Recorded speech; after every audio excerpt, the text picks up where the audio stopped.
จากเราสมพบกันระยะนี้ก็เป็นระยะที่2ของทางรายการนั่นก็คือเป็นระยะแวดวงเศรษฐกิจวัฒนธรรมสังคมแน่นอนในปัจจุบันนี้ทางสมาร์ทแมทก็เป็นอีกหนึ่งภาคส่วนเนาะเพื่อเป็นการเพิ่มความรู้ความสามารถและก็เพื่อเป็นการพัฒนาทักษะแล้วก็เพิ่มทักษะให้แก่บรรดาน้องน้อยเยาวชนของเราให้มีความรู้ความสามารถนี้เพิ่มขึ้นเทียบเท่าระดับสากลดังนั้นทางศูนย์คณิตคิดไปสมาร์ทแมทก็ได้มีการจัดพิธีให้มีการแข่งขันคณิตคิดไปสิงแซมเวียงจันทร์ครั้งที่5ทั้งนี้ทั้งนั้นก็เพื่อเป็นการพัฒนาทางด้านทักษะของเยาวชนเราศูนย์คณิตคิดไวสมาร์ทแมทแผนกศึกษาธิการและกีฬานครหลวงเวียงจันทร์จัดการแข่งขันคณิตคิดไวสิงแซมเวียงจันทร์ครั้งที่5ขึ้นเพื่อให้เยาวชนลาวได้มีเวทีและก็ได้มีโอกาสในการแสดงความสามารถทางคณิตศาสตร์และก็ทักษะการคิดคำนวณเลขมีเวทีให้เด็กได้ฝึกฝนการแสดงออกภายใต้แรงกดดันและก็กติกาของการแข่งขันมีโอกาสในการแข่งขันแลกเปลี่ยนประสบการณ์เพื่อพัฒนาความรู้ทางคณิตศาสตร์ให้หลายขึ้นและเฮ็ดให้เยาวชนลาวมีความรู้ความสามารถเทียบเท่ากับสากลนิเถื่อละเก้าเจ้าท่านสุรไสยจงจิตไพศาลผู้อำนวยการศูนย์คณิตคิดไวสมาร์ทแมทได้กล่าวว่าการจัดการแข่งขันในครั้งนี้แมนได้รับการสนับสนุนจากบริษัท VR 619กลุ่มบริษัทดาวเฮืองผู้เบียร์ไมนิ่งกอกน้ำกะลัดน้ำดื่มหัวเสือธนาคาร ST ธนาคารการค้าต่างประเทศลาวมหาชนและไอเทคมอจัดการแข่งขันในครั้งนี้เป็นการส่งเสริมให้เยาวชนลาวมีความสนใจและเห็นถึงความสำคัญของคณิตศาสตร์ทั้งเป็นการวัด IQ ของสมองน้องๆนักเรียนให้มีการพัฒนาทักษะความใส่ใจและฮักในการเรียนคณิตศาสตร์หลายขึ้นพร้อมทั้งเป็นการฝึกทักษะความสามารถและพัฒนาความพร้อมของเยาวชนลาวให้มีศักยภาพเท่าเทียมกับพรรคพื้นสากลและให้เติบใหญ่ไปเป็นกำลังแห่งอันสำคัญในการพัฒนาประเทศชาติในอนาคตสำหรับการแข่งขันในครั้งนี้มีนักเรียนเข้าร่วมแข่งขันจากทั่วประเทศจำนวน417คนและได้แบ่งออกเป็น4ระดับอันนั้นก็คือระดับ A มีอายุแต่5ปีหา7ปีระดับ B อายุ7ปีหา9ปีระดับ C อายุ9ปีหา11ปีและก็ระดับ D อายุ11ปีหา15ปีซึ่งทุกระดับการแข่งขันเราจะเฮ็ดข้อสอบทั้ง2ประเภทนั่นก็คือข้อสอบตามโจทย์บวกและก็ลบมี4สั้น2หลักจำนวน100ข้อโดยใช้เวลา15นาทีสำหรับระดับ A ส่วนระดับ B C และก็ D แม่นใช้เวลา10นาทีและทุกระดับแม่นบอกคำปากเป่าตามโจทย์บวกและก็ลบมี4สั้น2หลักจำนวน50ข้อแล้วหลังจากนั้นก็คัดเลือกเอาผู้ที่มีคะแนนสูงสุด1หา3คนก็คือในนี้ผู้ที่ชนะเลิศที่1ได้รับขันรางวัลและก็ทุนเรียนสมาร์ทแมทนี่6เดือนเป็นมูลค่า3ล้านกีบชนะเลิศที่2ได้รับขันรางวัลและทุนเรียนสมาร์ทแมท4เดือนเป็นมูลค่า2ล้านกีบและชนะเลิศที่3ได้รับขันรางวัลและทุนเรียนสมาร์ทแมท2เดือนเป็นมูลค่า1ล้านกีบรวมเป็นทุนเรียนสมาร์ทแมททั้งหมด24ล้านกีบและผู้แข่งขันทุกคนแม้นได้รับเหรียญรางวัลสมเสยผลการแข่งขันของระดับ A ชนะเลิศที่1นี่แม่นนางจันสุดาวรรณราชได้144คะแนนในคะแนนทั้งหมด150คะแนนอันดับที่2แม่นนางรัศมีวันคาลักษ์ได้144คะแนนและอันดับที่3เท่าธิระเดชรัตนมงคุณได้142คะแนนระดับ B ชนะเลิศที่1เท่ากิตติพลศรีไกรสอนได้142คะแนนอันดับ2เท่าคำมงคลลอบุญแองได้138คะแนนและอันดับ3แม่นเท่านพดลวรบุตรได้138คะแนนสำหรับระดับ4ชนะเลิศที่1แม่นนางนันทนาพรปะวงเวียงคำได้146คะแนนอันดับที่2แม่นนางทิพย์พศรจันทเพ็งได้145คะแนนและอันดับที่3แม่นนางแก้วธันวาอ่อนรัตบุญมีได้144คะแนนและระดับดีชนะเลิศที่1แม่นเท้านัททไสยวงไสยาได้150คะแนน อันดับที่ 2 แม่นางเวียงสวรรค์บัวลีวงศ์ได้150คะแนนและอันดับที่ 3 แม่นางโสมาลีขันเจริญได้149คะแนนสำหรับหลักสูตรคณิตคิดไวสมาร์ทแมทเป็นคณิตศาสตร์ทางเลือกแนวใหม่ของแขนงหนึ่งที่เรียนโดยการสร้างภาพแห่งจินตนาการโดย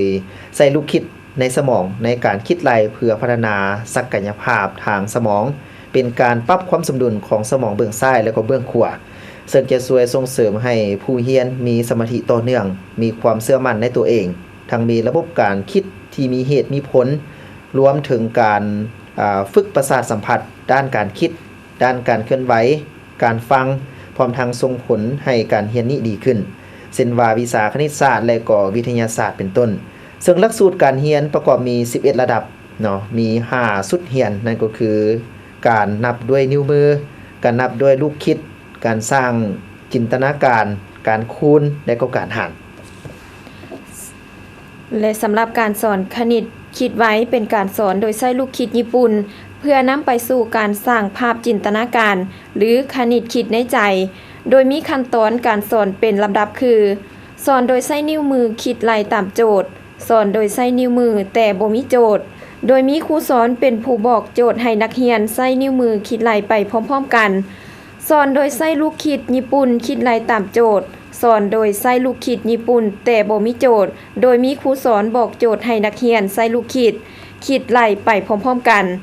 สอนโดยบ่มีลูกคิดแต่มีโจทย์โดยนักเรียนจะต้องสร้างภาพจินตนาการลูกคิดแล้วคิดไล่ตามโจทย์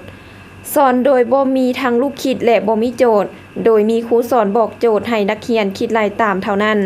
และการแข่งขันคณิตคิดไวเพื่อดึงความเป็นอัจฉริยะของน้องๆให้แสดงออกมาภายใต้กฎกติกาและเวลาที่กำหนดในการแข่งขันปัจจุบันนี้ศูนย์คณิตคิดไวสมาร์ทแมทมีอยู่17ศูนย์ด้วยกันนั่นก็คือศูนย์ใหญ่บ้านนวลสว่างเมืองไสยสิทธานครหลวงวิ่งจันทน์ในนี้สามารถโทรติดต่อได้โดยที่หมายเลขโทรศัพท์02055457728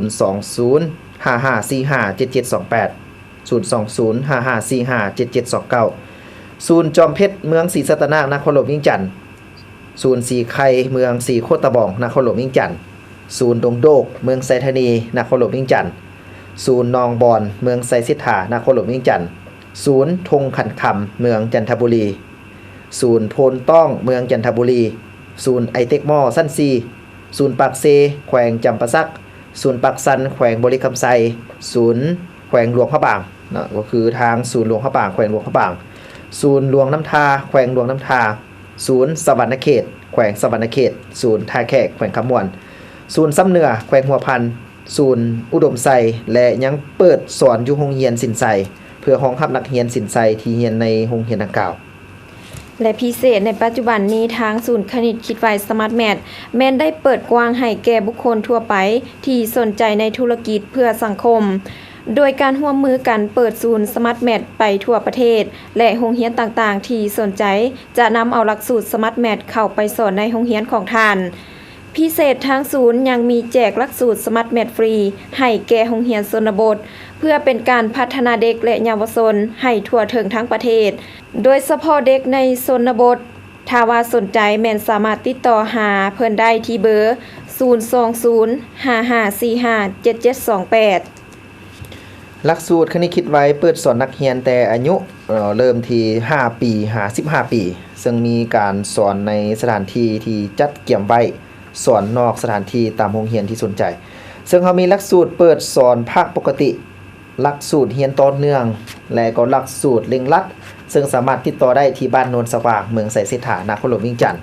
เบอร์โทรศัพท์02055457728 02055457729หรือทาง Facebook เนาะคณิตคิดไว้สมาร์ทแมทศูนย์ใหญ่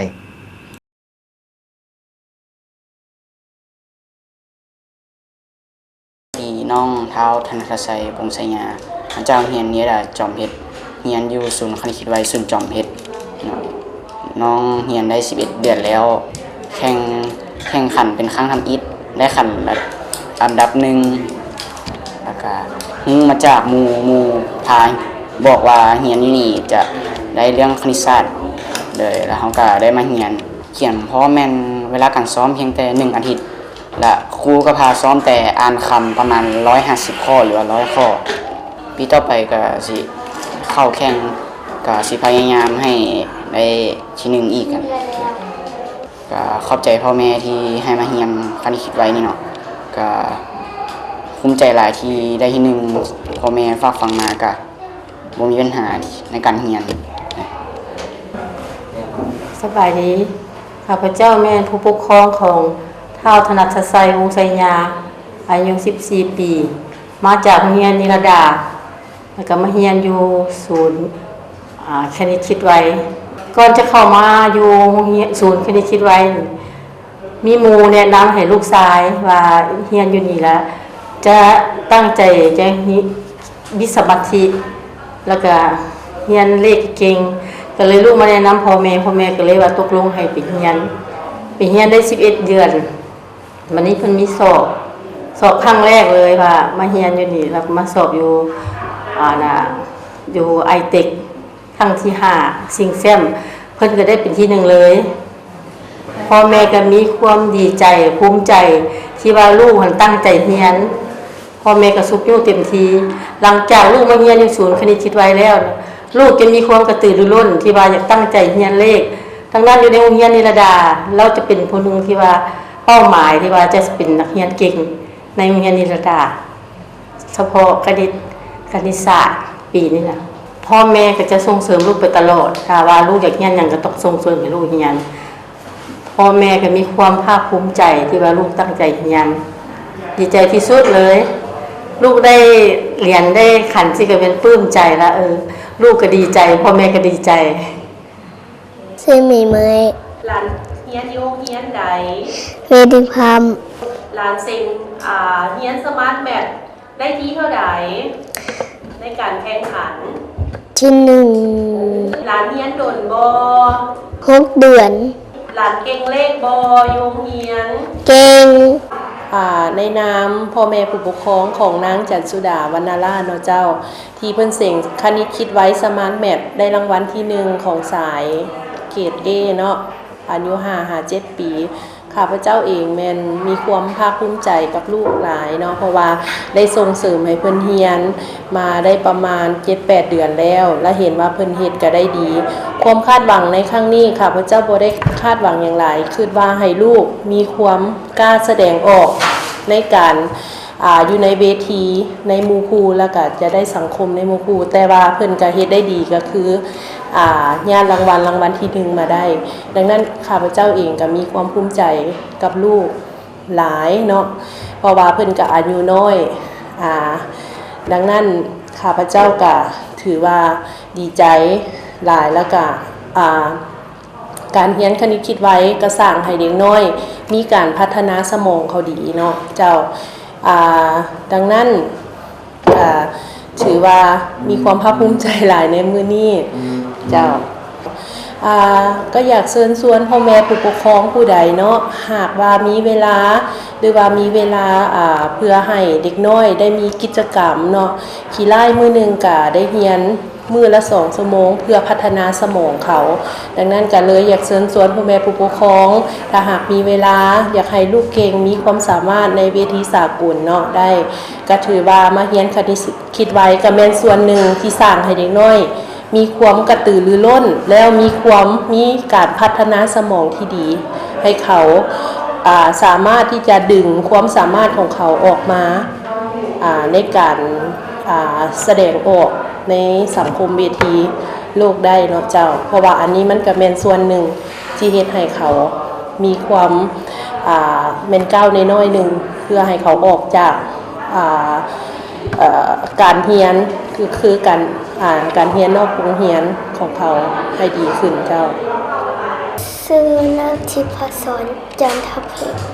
เพ่งเรียนอยู่โรงเรียนปัญญาเทียบแข่งมา3 เทื่อแล้วที่ผ่านมาน้องเคยได้รางวัลอย่างไรยังบ่ได้ปีนี้ได้รางวัลปีนี้ได้รางวัลที่2แล้วน้องมีการเก็บเกี่ยวประสบการณ์อยู่ในการแข่งขันที่ผ่านมาจึงสามารถได้รางวัลในปีนี้ต้องเฮ็ดให้ไวขึ้นมีสมาธิตั้งใจเฮ็ดฝึกสอบ มีความรู้สึกในไหนที่เขาสามารถปีที่3ถึงที่เขาครั้งนี้ที่เราแข่งมา3เดือนขออนุญาตมาได้ ดีใจ ขอบใจพ่อแม่และก็ครูที่ให้การสนับสนุน และนั่นก็เป็นทางศูนย์คณิตคิดไวสมาร์ทแมทที่ได้จัดการแข่งขันคณิตคิดไวสิ่งแซมเวียงจันทร์ครั้งที่ 5 เพื่อเป็นการพัฒนาศักยภาพ หรือว่าเป็นการพัฒนาทางด้านสมองของน้องๆเยาวชนซึ่งว่าศูนย์ดังกล่าวนี้เพิ่นก็ได้มีการกำหนด เพราะว่ากำหนดเอาเยาวชนที่ว่ามีอายุแต่5-15 ปี ถ้าว่ากายกำหนดดังกล่าวนั้นซึ่งเพิ่นเอิ้นได้ว่าเป็นระบบที่ว่าสมองบ่สามารถรับกับ การคิดไล่นี้ได้ ดังนั้นแล้วเพิ่นก็จะได้คัดเอาในระหว่างอายุที่ว่า5-15 ปี ซึ่งเป็นระยะที่ว่ามีความรับรู้ที่ว่าไวและก็สามารถคิดไล่นี้เข้าใจได้ง่าย จากท่านผู้ชมจากนี้ไปพักกันก่อนรายงานจะสืบต่อนำเสนอเกี่ยวกับปัญหาปรากฏการณ์โยธาต่างๆที่เกิดขึ้นในสังคม